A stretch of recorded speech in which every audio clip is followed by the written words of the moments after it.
3 semaines pour préparer l'oral du barreau. Bonjour à tous, je m'appelle Mehdi Eloumi, je suis étudiant M2 de droit des affaires à Paris Cité et j'ai réussi les écrits. Voilà, je suis admissible au grand oral du CRFPA. J'ai eu la nouvelle le 22 octobre, donc le matin. Les résultats sont sortis. Depuis que les résultats sont sortis, j'ai commencé à réviser. Je n'avais pas révisé avant. Pour ceux qui ne connaîtraient pas comment se passe l'examen exactement, donc il y a deux parties pour avoir son CRFPA. D'abord les écrits et après les oraux. Pour le grand oral, il y a une partie, donc un examen en anglais de 15 minutes, un oral de 15 minutes, de 10 minutes, 7 à 10 minutes, et un oral en français qui s'appelle le grand oral. Et donc là, c'est en deux parties, donc il y a 1 heure de préparation. Après 15 minutes sur un arrêt, donc un commentaire d'arrêt, notamment un arrêt de jour J, et il faut le rattacher justement aux libertés et droits fondamentaux. Et ensuite, c'est 30 minutes d'entretien avec les membres du jury. Et là, pour cette partie, c'est la culture juridique, donc ça peut tomber sur tout et n'importe quoi. Donc pour le jury, il est composé d'un avocat, d'un magistrat et d'un universitaire, donc qui vont nous évaluer. Et c'est à peu près tout. Là, je suis convoqué pour l'anglais le 13 novembre et pour le grand oral, je n'ai pas encore la date exacte. J'ai commencé à réviser depuis le 22 octobre. Chez Pré-Barreau, ils nous donnent ça. Donc c'est deux bréviaires, ils appellent ça des bréviaires de liberté et droits fondamentaux. C'est trop long, j'ai pas le temps. Ils recommandent eux aussi de ne pas l'utiliser quand on est aussi proche de l'examen. Donc je n'ai pas utilisé ça, j'utilise un autre livre qui s'appelle 102 fiches de liberté et droits fondamentaux.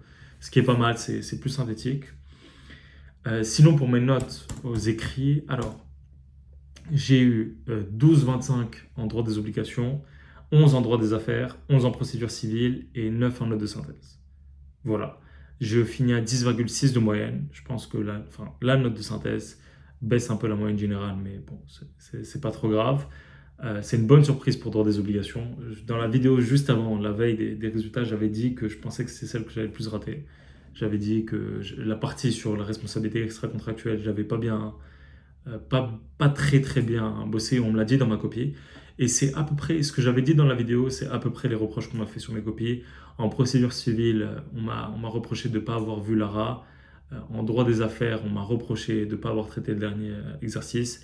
Et la note de synthèse, bon, moi je suis sorti de la note de synthèse. Je savais que j'avais fait un plan plus ou moins équilibré, que j'avais quand même expliqué bien le document et que j'avais cité tous les documents. Donc je m'attendais entre 8 et 12. C'est difficile d'évaluer sa copie justement en note de synthèse. C'est plus en droit des obligations, soit on l'a, soit on l'a pas, mais en note de synthèse, c'est plus subjectif. Voilà. Pour mon ressenti, sinon, je suis très content d'avoir eu les écrits. Pour le reste, pour les oraux, c'est stressant. Il y a beaucoup de travail, surtout pour la deuxième partie, où c'est infini. Bon, on nous dit officiellement que 80% de l'évaluation se fait sur le commentaire d'arrêt.